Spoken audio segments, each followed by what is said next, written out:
so I can send it to you immediately. All right. Hello, world. If you're watching this, well, we don't even need to do an intro because we're going to do an intro tomorrow. That's true. I'll just cut it out. Okay, perfect. All right, Nicole. So when Jessica booked this interview, she was like, this is the woman that quit her job on Periscope. I was like, this is the woman that quit her job on Periscope? Oh my gosh. I was so excited. Now, I just want to start there. Like, I need to start there. At what point, like, what was going through your gut when you decided to go like this? Hello, world. I'm done, right? I'm done. So I think first and foremost, it's important to recognize that that was only a highlight reel, if you will, of like what had been happening. So for months prior to that, I'd been documenting and sharing my journey along the way. So I'd been on Periscope saying, I'm building my business and this is what's working and I'm making money and, this was a tough day. And then finally it got to the point where I was like, you know what, I think it's time to jump and I'm going to do it on this day. So I just told everyone that I was going to be quitting. And then after I told everyone I was going to be quitting, then I said, I'll come back in and I'll check in after I do it. I'm going to call my boss up. This is going down. So I was trying to get a hold of my boss and I couldn't. And I knew time was ticking and people were waiting. So I went live again and I was like, hey guys, just letting you know, I was scheduled to talk to my boss at I don't know what time it was, 8, 11, whatever. And he is late to our call per usual. That wasn't that weird. And, and I'm sorry, and like, I'll let you guys know what's happening. Well, everyone was like, oh, no. What you're not fitting to do is go ahead and have this call without us on there. So I was like, okay. So I had my work phone on my own cell and I texted my husband. I was like, can I even do this? And my husband's an attorney. And he was like, yeah, just as long as you don't record his side of the conversation. 2-party consent state. My boss was located in Chicago. So he was like, 2-party consent state. You can't just do that. Like, you're good to go. And so I was like, all right. And so I was like, all right, guys, I guess I'll just do this while you're here. And I called and my heart was racing as the phone was ringing because I was like, he's going to answer. Like, and this is going to be in front of everybody. At this point, I could see the number rising and 10,000 people were watching at one point. So I went ahead and he answered, I quit. It was still a blur. I have a recording of it, but it's also like, I haven't even watched the recording. It's been like 3 years now and I haven't even been able to bring myself to watch it because it was so emotional. But yeah, I quit live in front of 10,000 people and over 100,000 people watched the replay of it. So wow. It was pretty crazy, but it happened and it was one of the best things I've done so far. Wow. I've been where you are and I quit my job. Well, I've been off the corporate plantation successfully for almost 3 years now. Yes. And that was one of the most emotional things that I've ever done before. Almost as hard as breaking up with someone, relationship. Well, and it's not even like it's emotional, not even in a just the quitting itself, but sort of what quitting means about you and what because it's almost like you're voting for yourself, So like if you're quitting, you're saying yes to a lot of things. And and I think that for me, at least, that was where the emotion really lied, where it was like, I was acknowledging, recognizing, accepting, and pushing past a lot of truths and lies, that I'd come to believe, and I was stepping into something new. So even though I was saying, yeah, I'm leaving this chapter, it was also saying like, look, I'm hiring me, I'm my own boss, and I'm going to make this happen. And I think that was probably where a lot of the emotion came. Cause like, Lord knows I wasn't, like you said, the corporate plantation, I wasn't feeling bad about saying bye to massa. You know what I mean? Like I was good. You know what I mean? I was really good on that. It was the whole like, I was free now, that feeling, that had me like, what just happened?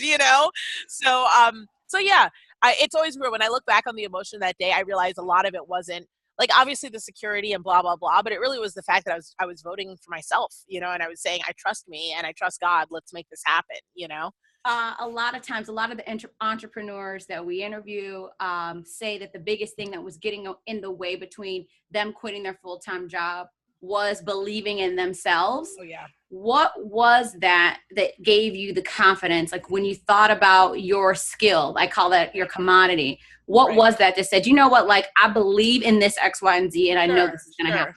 So, I mean, I think that some of it is just like logistics and tactics, right? So I didn't just jump without having a place to go. I made sure that I built a place to go for me to to quit and then depart too. And oftentimes when we think of quitting, we're doing that without a vision of where we're going, and that stresses us out, and it makes it so hard for us to feel confident in our decision. And it makes sense, right? Like, would you ever sell your house without having another place to live? Right. You know, you would have a place to live. So that was the first thing I did. I established my LLC. I built my business. I opened up my business bank accounts. I transacted with clients. I engaged in e-commerce. I saw the revenue coming in. I hired an accountant. Like, I looked at my numbers and I built an actual business so that ultimately I was hiring myself. And if you've ever quit a job or switched a job or moved to another opportunity, if you've done that before, you can do the same thing. It's just that your new boss, you're probably going to like a lot better, and above all else, you'll have more confidence in the action if you've sort of put down on paper that it's possible.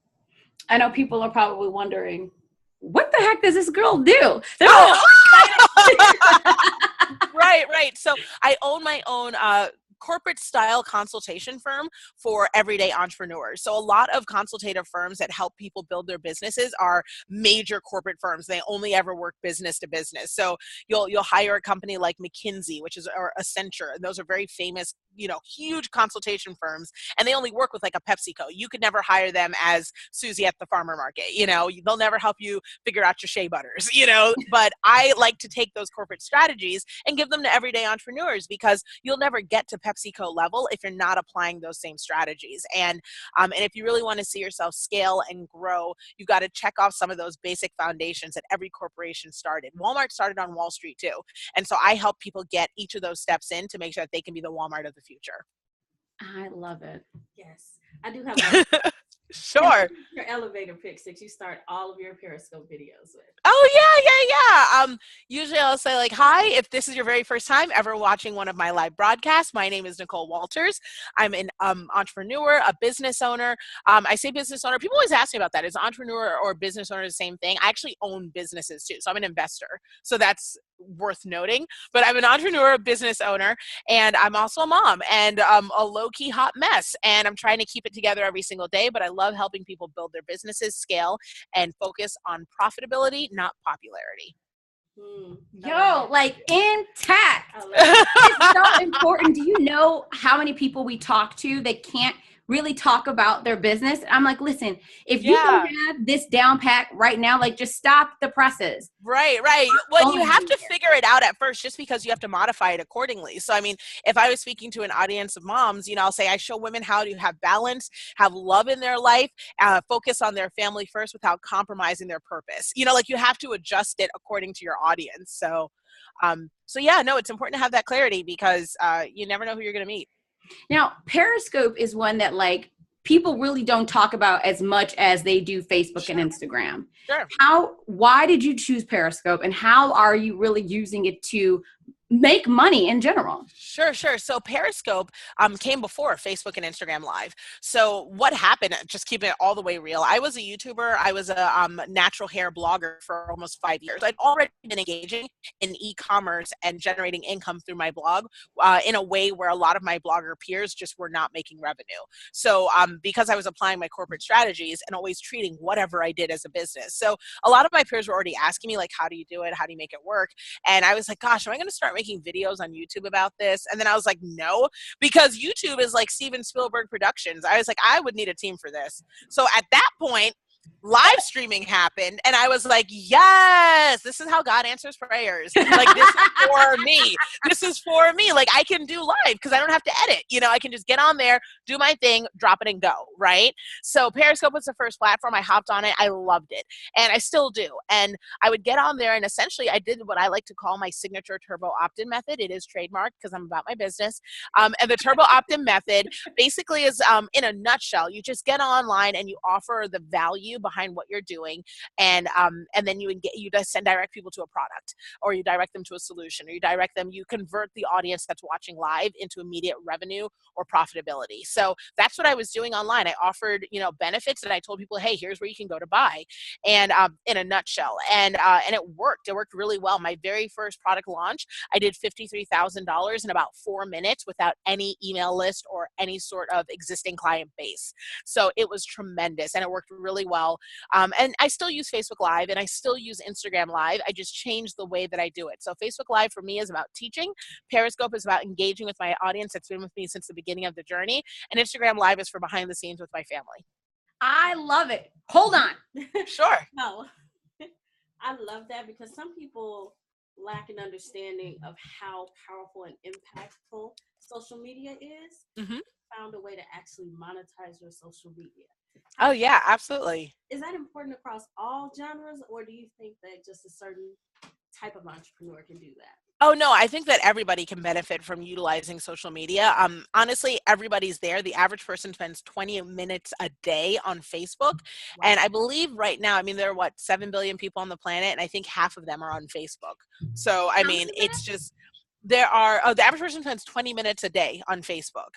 So, I mean, if you've got people that are all going and congregating, it's kind of like saying, I never want to go to that farmer's market, even though I know everybody in my town goes there every single day for 20 minutes. That doesn't make any sense. Why chase them all in their respective homes trying to find out who's interested when you can go to one place, which is like a massive meat market, engage with them, and show them what you have to offer. So any business, no matter what they have to offer, is short-sighted if they're bypassing social media. I love massive meat market. Yeah, I know, right? I was like, it's funny. Whenever I said that, I was like, what is that? Like high school, like college? Like who even says stuff like that? I don't know, but I understand. I'm so awkward. I'm so awkward. Every time I say stuff, I'm like, here you are trying to sound smart. Hot mess, Nicole. Get your sentences right. Like act like you got money, girl. Stop acting so brand new. Like that's like how I am in my brain. Oh my God.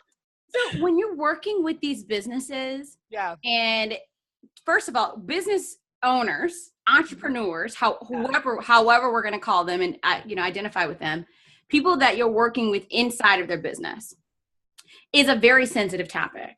Sure. And business owners can be very hard-headed. Oh yeah. What are some of the things that make you just want to go home and bang yourself against the wall because they aren't listening to you and you know for a fact that they need to? Sure. So it's a double-edged sword. So I love working with entrepreneurs, small business owners, because of the passion. But that very same passion can be the thing that sinks their ship. Mm-hmm. So they're so tightly connected, they're so closely in their vision, in their dream, that they may not want to compromise or even alter aspects of it to help their profitability. And I think that some people even go so far as to say to me that, it's not all about the money and the money doesn't matter. And you know what? It's true. At the end of the day, it is about the impact. That's why we all actually do what we do. But the way that you measure a successful business is something that shares a commonality with all other businesses. And that's how much money you make. And a business that's not making money is a hobby or it's closed. And one of the things that, people struggle with is understanding that you have to make money if you want to live in your purpose. Like God wants you to live in your purpose. He's trying to fund it. So collect those checks, and it's just, I think that for me is the hardest thing to overcome, is that, with a lot of minorities, with women, with new business owners, with people who come from impoverished backgrounds and carry that mindset with them, there's this belief system that you aren't either entitled or allowed to be paid for doing the hard work. You just kind of have to deal. That if you're trying to do something to truly help people, you aren't allowed to get paid for it because that sort of diminishes the worth of your action. It makes it not as valid and giving. Or there's this belief that if you really start earning major revenue, you're selling out, that you have, gone the way of corporate and thus you are no longer, sort of floating with your people, and having to dismantle these preconceived notions and dismantle these mindsets that impede the ability to actually generate revenue it's probably the biggest challenge, but fortunately it's my biggest gift, and I would much rather break through all that, find the clarity, and then just give you the simple systems because it's formulaic when it comes to making money. It's not that hard. Wow. That is so true. It's so true. And I have this wonderful man. I always talk about John Jamerson. He started this company called Legacy Taste of the Garden. And he's doing like hydroponic stuff and all these like sustainable gardens.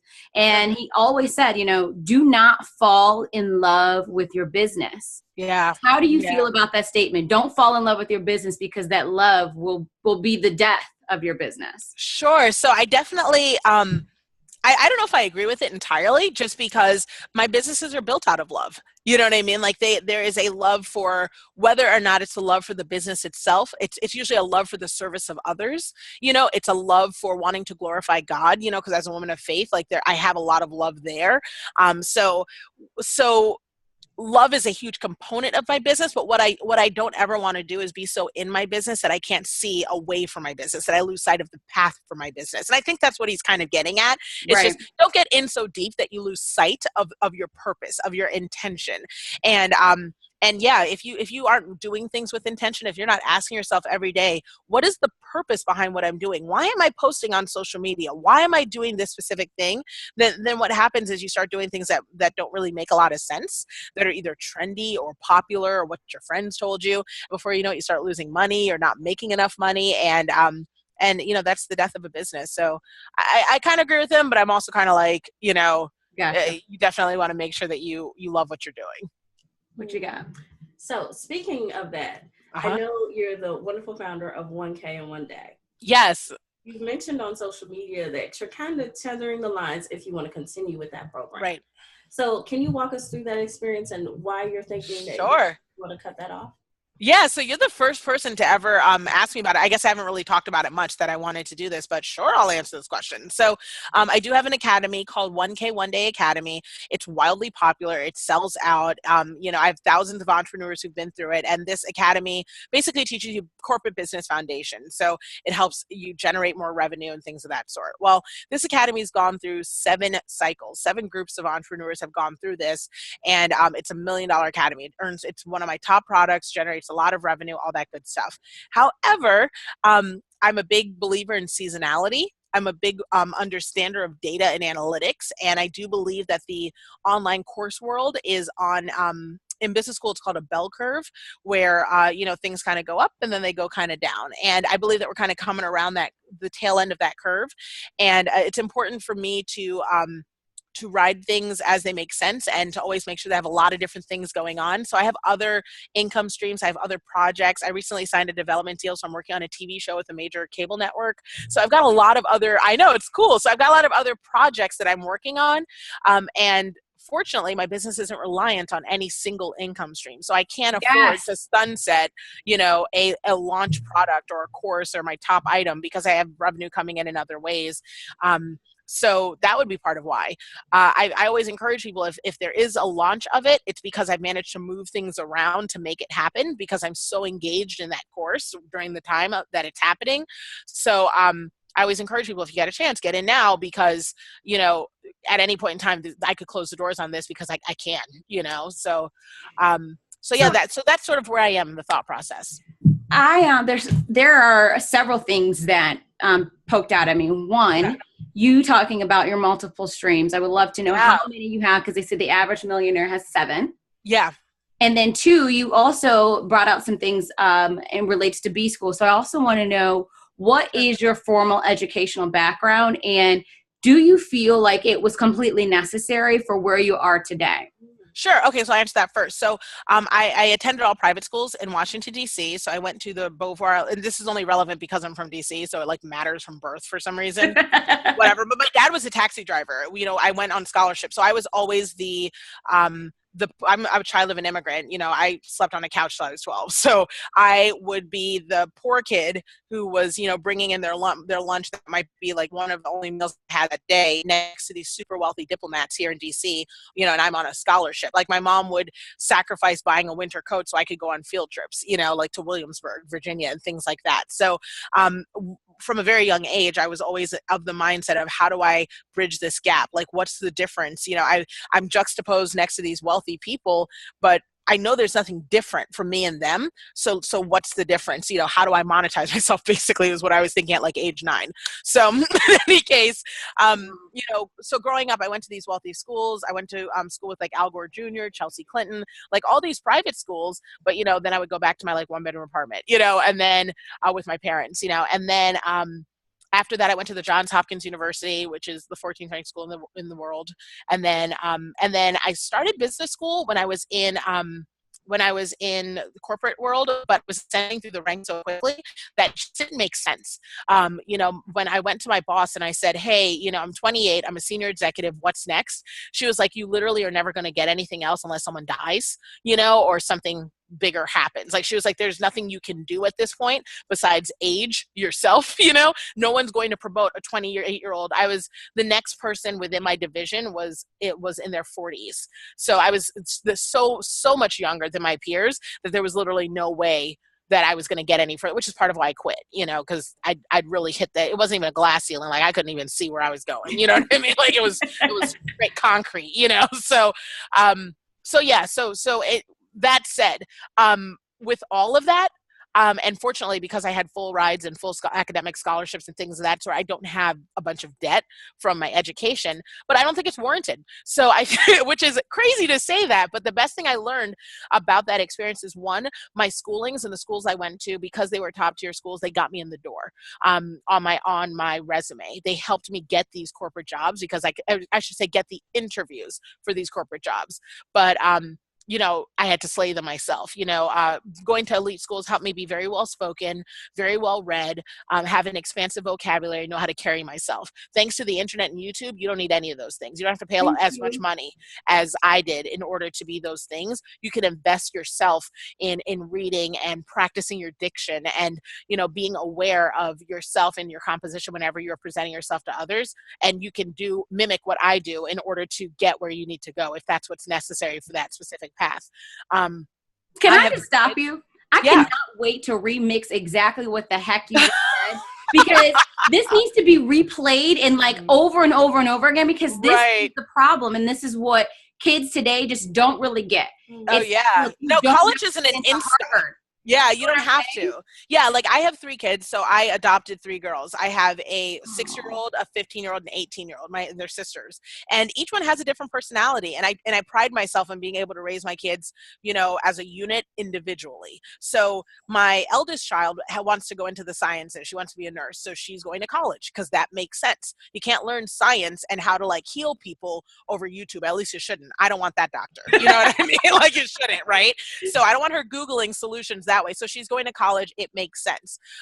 For my middle child, she's the artist. She's a creative. She's a dancer. She likes photography. I am not paying for college for that, but it doesn't give her a pass. I still expect her to be excellent. So because of that, because we make excellence a priority, she's still going to have to take courses. She's still going to have to take education. She's still going to have to find an apprenticeship. She's still going to have to find a way to afford to live in Paris so she can study the art of the greats. I still expect her to be well-rounded and educated in her craft. It just will look different than a conventional, traditional college experience. She's not acquiring debt to come out as an art history major from Harvard and not get a job. That doesn't make any sense to me, And then my youngest one is more of the entrepreneurial actor spirit. So she's 6. We'll see how she develops, but I'm hardly raising her saying, oh, you're going to college. Absolutely not. We'll figure out what makes sense for the path that you want to take.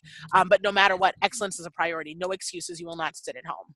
Okay, you are speaking the complete opposite of what I'm assuming your very traditional immigrant. Oh, yeah. What? Are you kidding me? My African parents to this date, they're like, hey, my daughter, you don't have a job. You stay home. I don't know what you are doing.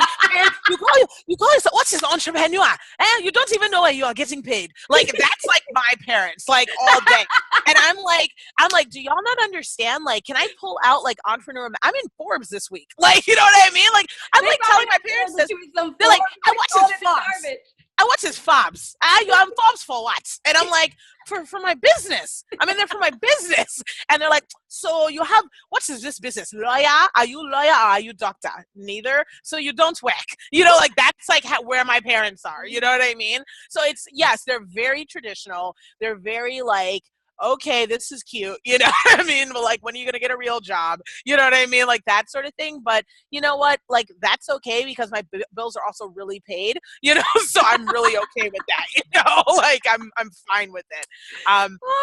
So it's fine. And then the other question you asked was about income streams. So I've had 7 over the past 2.5 years, and going into 2018, I've added 2 more.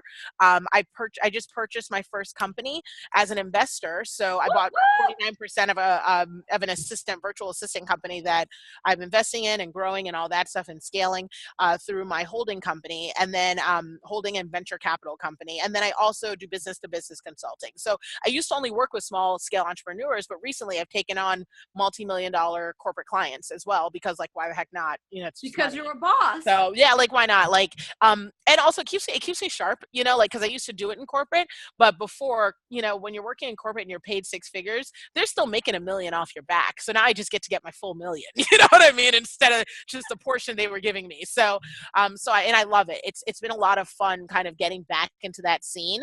But I know that my heart still lies with my everyday entrepreneurs. So what are you like? We're listening to this. I'm like so fired up. I'm like, let me go do some more work. But like, you can't be this happy and excited every single day. It's not perfect. And oh my gosh, what, are you kidding me? Truth moment yesterday started with my 6-year-old coming down the stairs and saying, nope, that's not true. It started at 5 something a.m. when my 15-year-old knocks on the door and says, the bus didn't come. And I'm like, what do you mean? She's like, I mean, I missed the bus. So I'm up out of bed driving her to school. Then I come back and my 6-year-old says, Mom, there's poop in the tub. I'm sorry, say what? I mean, I pooped in the tub. What? I don't even know the math of that. How did that happen? So that was the start of my work day on a Monday. Just like not even in the space where I could figure out the logistics of what just happened. So that, and then by the end of the day, she comes to me and she's like, I don't feel good. My eye hurts. And because I'm a new mom, I rush her to the ER because everything is like on 10. She's fine, but everything's on 10 with me. So I was in the ER last night until 1 a.m. Then I came home and worked from 1 to 4 a.m. So I am operating right now on about 3.5 hours of sleep. So you're right. Every day is not perfect. You know, I'm very excited to go to bed at like 10 o'clock tonight, you know, and just wake up tomorrow refreshed. But I've got a full docket. I'll be in San Diego this weekend. I was in Vegas last weekend. I was in Nashville the weekend before that, you know, Dallas the weekend before that, Miami the weekend before that. Like, oh I mean, my goodness. like How I do you work. keep it all together? I work. Well, I follow this routine called The Miracle Morning by Hal Elrod. Write that down. Miracle Yeah, and Morning. it's a quick read. It's a quick read. It's by Hal Elrod. Okay. Yeah, Hal Elrod. It's called The Miracle Morning. I love it. And it's just a simple routine. I wake up every morning. If I can by 4, that will not happen tomorrow because I've been up super late. But you know, I try to wake up definitely no later than like 6, maybe 7 if I'm sleeping in. And I follow this routine. The first thing I do is I engage in, it's considered silence, but I use prayer. Then I do affirmations. I always used to think affirmations are dumb. They still feel weird to say, but they work, where you just kind of look in the mirror and you just say positive things to yourself. It feels silly, but like it doesn't hurt you. So might as well try it. And if it does work, then hey, you win, right? So I do affirmations and I do visualization. Visualization is just taking a minute to close your eyes and really reflect on what in your life, to actually see what it is that you want to attain. So I visualize myself doing things that I am aspiring to do, you know, in my everyday action. Then after that, I exercise. So I do maybe 45 minutes on a treadmill, nothing crazy, but I have lost about 50 pounds recently by doing that. So, and it's just kidding me? I'm so serious, just doing a little bit of activity every morning. And I eat better, obviously, because I couldn't sustain my life and not be healthy. Like I just do too much. And then after that I read. And then after reading, I journal. So girl, that's all. Like, yeah, I do all that, but it only takes like an hour and a half, like 90 minutes. And then I start my day at 8 o'clock and I go right into my work day, stick to my calendar. I leverage my team. I wrap up my day by like between 5 and 7. It's rare that I'll do anything late, but between 5 and 7. And then I spend time with my family. And then from 7 to 10, I'm with my husband. Then I go to bed and do it all over again the next day. You said I leverage my team. Oh yeah, every day. Yeah. So, all of the great entrepreneurs, CEOs, business owners I've ever interviewed talk about, they wouldn't be where they are without the great team that they have behind them. Oh yeah. How did you go about finding them, trusting them, and delegating? Sure. Well, in the very beginning, I did everything myself. So I think too often people think that you're going to have a team right out of the gate, and you're not, because you don't have the money and you need to do the work to know what these people are doing so you have more respect for them. So I built, and also overhead and numbers and all that. Like it just doesn't make sense to invest in a team if you don't have the money to do all that. So I did everything myself for about a year. Then I had one person that was working with me as a side-by-side, just kind of taking something off my plate. Then the very first role that I hired was turning that person into a head of operations so that I could focus on being sort of the talent and the growth, driving the vision and then executing the plan while they were worried about, client management, everyday things. Then after that, we hired an admin who now took some of the small skills off our plate, like logins and emails and those sorts of things that weren't higher level tasks that we needed to focus on. Then we hired an admin for our admin so that she could worry about like bigger things, escalations. And then after that, I started hiring individual vendors to round out my team. So like my own graphic design person, my own web development person, my own monetary. Oh, and then I also have a lawyer. My husband's a lawyer, but lawyer and then accountant. That was really quickly hired. So my team did build out over time, but it took about 3 years. And like, you don't need an accountant. You can use just QuickBooks, girl. If you're not making all that money, just use QuickBooks. You know what I mean? Like, but prior to that, then eventually I got an accountant. But yeah, I mean, I have a whole team and I delegate because you always want somebody who you always think you can do things better than everyone else, but that's not true, because if someone is focusing on that one task all day and that is their only job, they will be better at it than you. And like, that's what you want. And what I believe is that my people that I serve deserve that. Like, they deserve to have someone who's paying attention to them 24/7, not someone who's going from cleaning out the poop to trying to fix your login. You know what I mean? Like, I can't be in both places 100%. They really deserve to have somebody who's paying attention, which is why I have a team.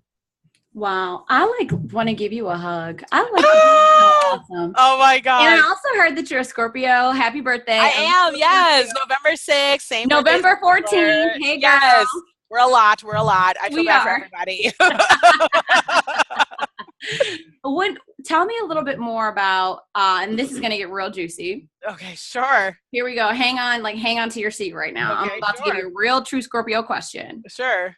What type of hateration have you experienced with other women of color?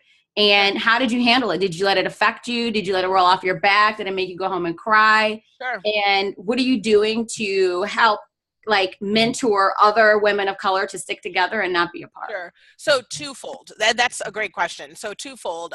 One, the whole thing about Black women not supporting each other or coming for each other's neck and stuff is a lie. Overwhelmingly, Black women are my biggest supporters. Like, I don't even have to work to acquire that segment of the market because Black women show up so ready and so hard and loud for me. So awesome. It's something that I think, it doesn't mean that I don't have situations, which we will get to, but overwhelmingly, if I am at an event that I have been booked that is not an event for people of color, but we show up everywhere because we're excellent. You know what I mean? And usually when we show up, we're in the top 1% because excellence. So like, first row will be all Black women. Like, I'm excited to see you here, sis. Like, you are representing, like clapping, cheering every time. So that is something that I can tell you, I have never received more love than the type of love I get from Black women. Wow. So that is 100% the truth.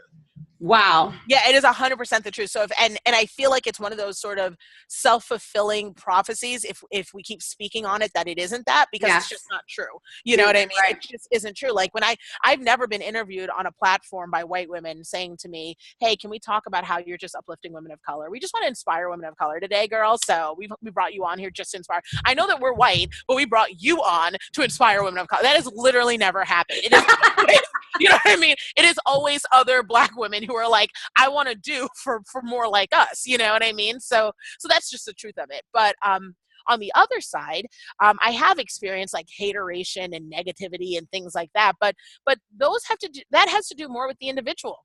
You know what I mean? It has more to do with that person's self-limitations, their own negative outlook, the things that they've accomplished, the things they haven't accomplished. And above all else, there are two aspects to hating that I think everyone should always keep with them. One, people will often try to reduce you if you are doing things that they haven't been able to come to terms with the fact that they aren't able to do themselves. So if you are out there being an example of something that challenges their own notions and self-worth, and they have a choice now where they either have to rise to meet those expectations because you've just proven it can be done, sometimes it's a lot easier for them to break that down than to rise, and it's unfortunate, but that's a defense mechanism because some people are just averse to growth. They're uncomfortable with it. So it's like, if I've always been told that, but back when I was a hair blogger, that dark skin, kinky textured Black girls can't have successful businesses because the market only has room for light skinned, loose hair textured girls. And then you see me rising. Well, that challenges your own notions, doesn't it? It means that now that excuse just doesn't hold any water.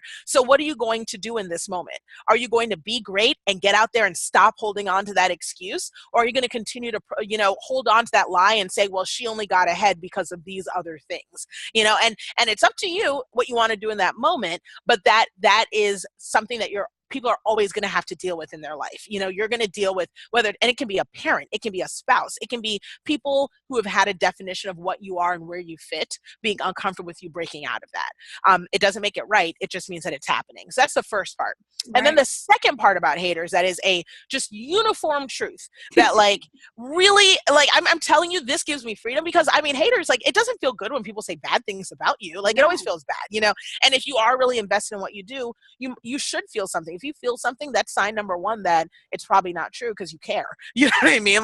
True. If someone's like, oh, she thinks she's too great, or she thinks she's a snob or whatever, true snobs don't care when someone says something negative about them. They're just kind of yeah, I'm great. Do you know what I mean? You know what I mean? I don't get it. I do introspection. I'm well, is that true? And where does that, you know what I mean? But the first line of introspection I do now, because I'm grown, I'm all in my 30s, so I've grown as a woman. No, the first thing I say is, I have never in my life, and you can tell me if I'm wrong, I've never in my life met a hater that's doing better than I am. Ever. So if you're able, and not even in a judgmental way of oh, I'm just better looking, not even that. I just mean usually when someone's hating on you, they're either not making the money you're making, they don't have the relationship you had, they don't have the job that you had, they don't have the new wig that you got, whatever it is, they're hating for a reason, if someone is offering negative commentary around some aspect of your life that you are celebrating, chances are it's absent from their life, and so if that's the case, where it's absent from their life, they aren't qualified to speak on it. So you can just dust that to the side, and that's kind of what I do. So, I look back on when I first transitioned into consulting, I was a heavy blogger. So I was people joke that I was rookie of the year because I was everywhere, because I was hustling, I was working, and a lot of the bloggers that came to me in the very beginning and said, hey, can you help me make money in my business, because I see you out there doing it as a blogger and I'd love for you to help me. A lot of those bloggers, when I branched out into the consulting world, at first they were okay with it, but once I hit the 7-figure mark, they were really uncomfortable. They were how did you, there's no way that you actually did that, or I have more followers than you, there's no way, and I don't make that money, there's no way you could make that money. And it was just kind of seriously? I was I thought that you were excited for it. Why aren't you, if I could do it, I look at things if God can do it for you, he could do it for me. So I was shocked that that wasn't the mentality that they had. I was seriously? You aren't here girl, tell me your secrets. Instead, you're girl, that can't be true. You're crazy. You're I had people pick up the phone and call me and say, you better come clean on the fact that you're a scammer, because there's no possible way that you're making that money and it's all going to catch up with you. This was 3 years ago, as my business has, you know what I mean? As my business continues to grow and their business is the same, so it's just one of those things where it's just I just look at that and it's I look back on those moments and it's unfortunate, you know what I mean? It's just unfortunate because they were invested in dismantling something when they could have been learning from it. And it's that same mentality that will continue to hinder their growth for the rest of their life. So I don't spend too much time thinking about haters because I'm just over here being excellent. What advice do you give young girls? So right now, let's just think about the art of bullying, how things fly and it's super fast on the internet, and especially young women of color with our Black families being so dismantled and them not being so sure in themselves. What advice do you give to them when they may not be so secure in what they're doing and the people around them aren't supporting them? How should they uplift themselves so they can move forward? Sure. Well, I'm raising 3 little brown girls, in different age ranges that are absolutely dealing with those things every single day. And one of the things I constantly remind them is remember whose you are, who you are and whose you are, who you are is something excellent. I am constantly pouring into my girls, oh, you don't even understand, you're smart. You at your core are capable of doing anything. If there's anything that seems to escape you, it's a matter of tools and time and resources. If you put in the time and we get you the resources, you can do anything. And so when your kids are walking around carrying that mentality, there's nothing they can't overcome. and it's empowering to them. So like when my kids meet a problem, instead of saying, oh, I've met a problem, I don't know the answer already, thus I may not be able to do it, so I'm defective. Instead, they meet a problem and they say to themselves, do I have the time, and what resources do I need, because I can do it, so that's the first thing I'm empowering my children with. But the second thing is, in reference to others, we try to remind them that what you need is life. You need God, you need your family, and you need to feel good about yourself. So everything that's outside of that is extra. Everybody's extra. You know what I mean? All these friends, extra. If they want to be in your life, God bless them. Good for them, because you're amazing. But if they're not interested, hey, that's cool. You have everything you need. So if your kids know that they don't have to seek validation externally, then they have way more comfort and sense of self-worth internally. And so we've only been parents for 3.5 years. So we've been working to sort of unlearn and unpack preconceived notions around that, but we've seen their confidence skyrocket by just sort of empowering them with these notions on a regular basis, because they walk around like, I'm worth something. And if these kids have a sense of worth, then you can't really treat, like, nobody's going to go up to, the Pope and spit on his shoes. You know what I mean? Because he has worth. You know what I mean? So we have our kids walking around like they're the Pope. You know what I mean? Like understand, like, you are my child. You know what I mean? Like, no one's gonna treat you any type of way. Like, do you know who you are? You are diamonds. You are excellent. You are gold. And like, when our kids are walking around like that, people treat you that way. You know what I mean? So yeah, I think it's just what you pour into your children. Just don't let them have any room to think that they're anything less than excellence. I've totally stole this whole entire interview. Let me just do one more, Jessica. Why did you choose adoption over having your own children? Sure. So it wasn't even a choice. So I actually haven't shared the story like publicly too much. I'll just kind of give a high level. But so we were planning on having our own children. We still might, we still might. But what happened was, when I was 28, 28, no, it wasn't 28. I had to be like 30. Look at me lying about my age already. Like, no, I had to be like 30, but we lived in inner city Baltimore. We'd been married for about like 8 years at that point. And a lady in our neighborhood was struggling with like addiction and felonies, just usual city stuff, and she had these 3 girls, and she would panhandle often. And so we kind of, I took them in under a mentorship sort of role. And after mentoring the girls for a while, it just became apparent that they needed more. And then we found out their mother was going to jail for a year. So we asked her what she was going to do with the kids. She said she was going to let them go into the system. We weren't okay with that. So my husband, being an attorney, just signed over some paperwork. And so within about maybe 3 months of knowing the girls, they were living with us full time. And so we've had the girls ever since. After the mother came out of jail, it was just clear that it was a better situation. And then we just processed the formal paperwork. So we didn't plan on being parents. We didn't opt for adoption. It was a God-given opportunity to make and create a family. And it was preordained. We didn't have a choice. It was what was supposed to happen. And it was just organic, and it was amazing. And it's been one of the greatest blessings ever. Being a mom is the hardest thing I do every single day, especially an instant mom to 3 children. People say like, oh my gosh, having an infant's really hard, but having an 18-year-old you did not raise is very, very hard. Like, it's, especially when you're young too, and they think they're slick, but they're not, so it's like, there's all these things. So yeah, that, and then, in that same time period, I quit my job and I opened up my own business because partly because I'm like, I got these girls watching me and I got to pay these college bills. Like, I have to hustle on my own. Like, I can't just take the check I get from corporate. I need to make more money, so that's how I became a parent. One of these days our 15-year-old goes to college in 2 years. So we may have another child at that point, because then we'll have an 8-year-old. So we may have a child then. So, because I'm not that old. So what is wrong with you? Okay. Everything. You don't understand. I'm crazy. I'm crazy. Like, what's wrong with you? Okay. What's wrong with me? Deal? So what's wrong with me? So I do go to therapy. I'm a huge advocate of therapy. That's not wrong. That's even more wrong. I'm a huge advocate of therapy, partly because like I used to deal with like crippling anxiety. So like I have really bad, oh my gosh, crippling, to the point where it would affect. So one of my favorite things to do is to get on stage and do keynote speaking engagements. Like I've spoken with like Dave Ramsey, Shalene Johnson, Brendan Burchard, Pat Flynn. Like I've had these awesome speaking gigs, but I'll freak out like the day before. I'll just have full on panic attacks, just like meltdowns. And then I'll get on stage, slay. And then afterwards I'll like hide in a ball and not want to be around anyone.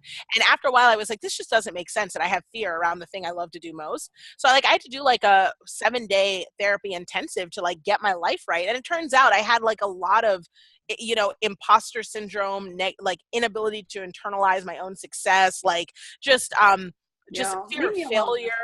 Yeah, like fear of failure, you know, stuff from growing up with parents who just always were demanding that, you know, like you bring home an A-, it's like, oh, but you couldn't get an A+ though. Like just, you know, I just beat myself up really badly, and which twofold helps drive my success, but also can be crippling when you're in the midst of, you know, because failures are going to come every day in entrepreneurship. Like today I didn't stick to my calendar the way that I wanted to, and in my head I'm like, I'm so tired, I want to go to sleep, but I have these things I should do, you know, and then it's like, should I feel anxiety about that? Like, you know, like it's just a distraction. So like, so in terms of what's wrong with me, I have really bad anxiety.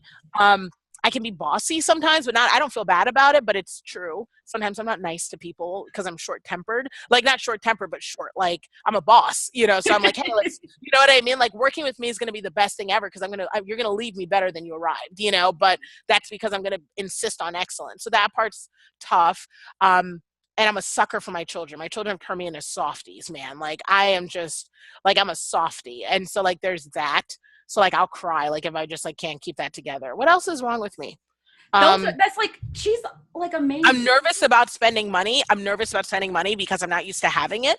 So whenever I spend money, that makes me feel very. So she falls on a budget. She saves. She's like in tune with her emotions and who she is. Well, I'm a work in progress. I don't go to church every Sunday, and I always aim to make the early service, and I always make the middle service. That's true. Like, wow. That's the truth. What else? What else is nothing? Oh my gosh, I always round. That drives my husband crazy. So like my husband will be like, "How much was it?" And I'll be like, "It's like $11." And he was like, "It was $11.99. That was $12." So I do that. I do that all the time. What else? I have issues. I've been working on my weight. That's a huge thing. Like that I really struggled with, really struggled with. And I'm getting a handle on it now, but it was a lot of work for a long time. I can make excuses and rationalize the heck out of things because I'm a good salesperson. So like if something's not working, I can rationalize it like crazy, but in the end, it'll all catch up with you, right? You know? So I'm like, see, this was my strategy though. Failure, you know? It's like, but no. I procrastinate. It's part of why I have a team. So I've started learning that procrastination happens out of fear, or it happens because it's something I don't want to do at all. So that's why, like, I'm learning that if I'm procrastinating on something, it's because I need to delegate it and like use my resources, or because I'm afraid that I'm not going to be able to do it successfully and I'm going to fail. That's one. So I procrastinate. So there's that. Thank you so much for being so open and real and honest. I never do my laundry. I put my clothes on the floor. There's that. That's me. That's a thing. She has OCD. I do. I don't put the clothes on the floor. That's what I'm saying. I leave my clothes on. I'm like terrible about that. I actually have I have a house manager that like, you know. So how are you being an example for your girls? Like, are their clothes on the floor? Oh my gosh, no, we have a house manager who does it. there are no clothing. House manager. Because she manages things. She manages things in my house. She keeps me together. So it's like, she does like more than just like, we have cleaning people that come every 2 weeks, but we have a house manager who comes every day who like makes sure that like appointments happen and then the house is straight and like preps meals, you know, does things like that, like a personal assistant. I love it. I have a house manager. I can't wait till we get to the level we're having house managers. It's not that hard. You literally can find a house manager, like a part-time college student can be a house manager for like $11 an hour, which if you think $11 an hour, if they're only coming an hour a day, that's $55 a week. Like, think of how much better your life would be if you had someone just for an hour a day doing prep. One day going out for drinks. You know what I mean? Like, and coming home to, you know, a load of laundry started, dishes clean, and then, you know, something folded and put away. Do you know what I mean? Like, they can do that in an hour. How much better would your life be if your house manager only did your laundry, or if that person only prepped your food? You know, like stuff like doing shopping and prep and grocery shopping for $55 a week. So I think oftentimes people underestimate the value, like how inexpensive it can be to get help in critical places that would drastically improve the quality of your life. And it's those tasks that drain you and that like suck the life out of you. Oh yeah, the whole entire day. And hold up, let's just think about the time that you spent thinking about the fact that it has to get done. Yeah, and it messes you up. Oh yeah.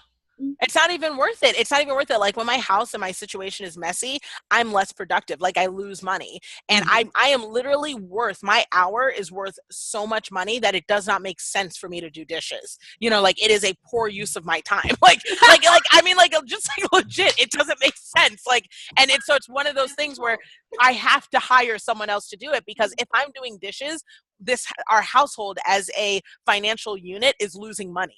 So it's like my kids, everyone's worried. Like if I'm doing dishes, my kids get in there because they're like, this will affect Christmas. You know what I mean? Like, you know what I mean? Like we need to get in here because we're not trying to like, you know, mess up our net worth. You know what I mean? Like if mom is cooking dinner, you know, like, well, they like me cooking, but if mom has to do extra stuff, you know, like if she's folding, cleaning, wiping, whatever, this will affect our trust funds. You know what I mean? Like, long range thinking. So this is like one of my favorite interviews. I'm not even kidding. So we're gonna cut that out because that'll just be like so asshole-ish. Like I am like so in love with you. It's true though.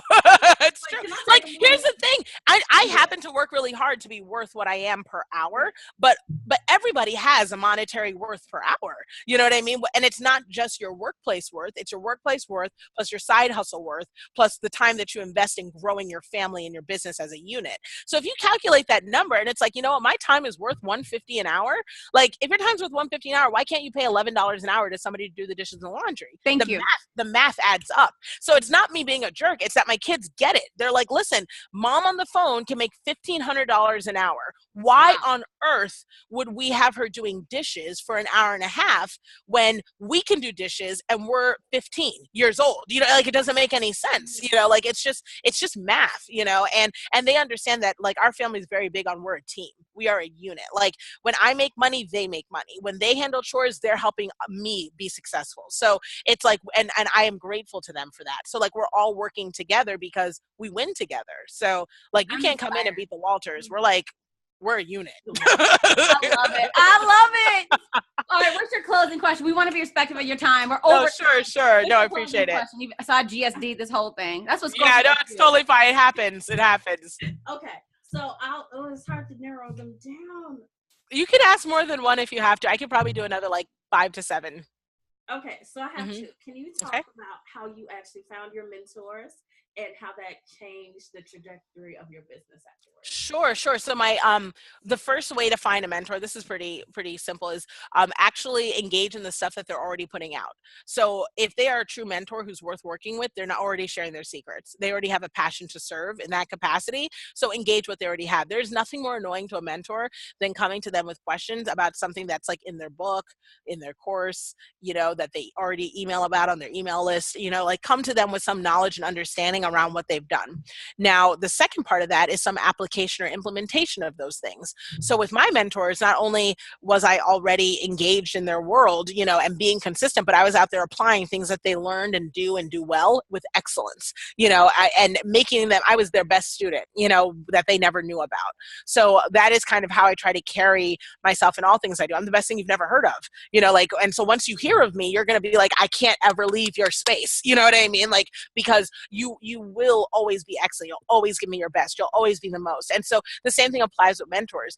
Engage their stuff, be their best student, then go back to them and say, hey, look, here is how I have applied what you've done. I'm ready for more. You know, and they'll keep giving because it's that feeds, like any mentor, that feeds them. They're like, that's why they really do it. If you're already making money, it's not about the money anymore. It's about truly seeing people succeed, because that's what defines your legacy. That lasts long beyond you, you know? So like I calculate my wins and lives change, not just in like commas in my bank account, you know? So it's like when you are seeking a mentor, that's how you have to reach out to people. It's like, look, this is what I've done. You know, and here's what I've learned from you. And I want to say thanks and ask you, what's next, mentor? I'm showing up. So that's what I've always done with my mentors. And I do the work. Above all else, nobody wants a mentor where you're just speaking on deaf ears. Like mentees don't, no mentor wants a mentee where you're speaking on deaf ears. Every single mentor wants someone that they know is going to actually do the work, apply the information. And even if you're not going to apply it, to engage and argue and tell them why. You know what I mean? Like make me better as a mentor by telling me why that info didn't work. You know what I mean? Like challenge me, because that's truly what gets you to the next level. So if you're looking for a mentor, you just say, oh, and then pitch yourself. That's the other part too, is people will do all this stuff, but then you'll never tell your mentor. Send an email, call them, Like, you know what I mean? Go to their events, find them, pitch yourself. Like, I can't hire you if I don't know about you. I can't pay you if I don't know you exist. Like, I can't mentor you if I don't know that you're out there being my best mentee. You got to tell me, you know? So those are all huge pieces. But yeah, the emails that I get from people who are like, can I work with you one-on-one? But like they've never signed up for anything. They don't know. They're just like, I just love you and I think you're great and I want to work with you one-on-one. It's like, I have a plethora of free information out there. You could have picked one video, come back and said, I applied this, and I'd be like, yes. You know what I mean? Like, here's what you can do. I'm sending you a free this. I'm like, I will give, but you got to do something first to show me that you're willing to show up, because it's an investment. All right, now my closing question. Sure. I struggle with constantly, but it seems like you have it like narrowed down. How do you? I was like, do I? We'll see. I'm like, I don't know. Your target audience. Ooh. I don't have this narrowed down, which is really interesting that you picked this one. So, I mean, my target audience is anyone who is looking to grow, scale, and be profitable, right? Which is everybody. Most people want some level of profitability, either financially, emotionally, or spiritually. So I'm fortunate enough to be able to target all of that in my brand. So in terms of pinpointing a target audience, I think one of the biggest things that you can do right out of the gate is launch. So oftentimes people will create something and sit on it and say, I just want to fix it till it's right. I just want to create this until it's right, so that way the right person will buy it. But the reality is you can't fix anything or fine tune it or make it better until you get feedback. So you have to put it out there, find out if people want it. You know, it's an idea validation process. You put it out there, and then if people want it, then you can say, okay, great. You work with that small beta group segment of 10 people and you get feedback. You serve the heck out of them. You're on the ground. It may not be what your product looks like down the line, but you do that to start with. You run surveys, you improve, and then you relaunch your product in its awesome state. I think that by far, when people are looking to seek out their target market and to figure out who they're supposed to work with, they try to do all that without ever actually engaging in the marketplace. And that's just not how it works. When I worked in corporate, they weren't releasing, I worked in high sales insurance. They weren't high sales like healthcare insurance. They weren't launching healthcare to the nation every single time they wanted to do that. That's a multi-billion-dollar fiscal, decision. You can't just be like, we have a new product. Every single state gets it. What they'll do is they'll pick a small city and a small market, open up one small thing, offer it there, and see how it goes. They'll get some data, they'll refine it, and then they expand it in the state. Then they push it across the nation. So I think that oftentimes we don't look at our business that way. It's like, I wrote a book, I'm sending it out there. I hope everybody buys it. And then you get one of these, it kind of surges up and then it goes right down. Whereas you want your business to go up and kind of hang up here for as long as possible. It'll eventually go down, like, people die and then no one buys their stuff anymore. That happens. But you want it to come up and continue to coast and coast in like high success. And if you want to get into that high success area, you actually have to put something out. You have to put something out, because then you'll find out who your market is. You'll find out who likes it. You'll find out where to launch it. So above all else, if you really want to find out your target market, you actually have to get out into the market and play.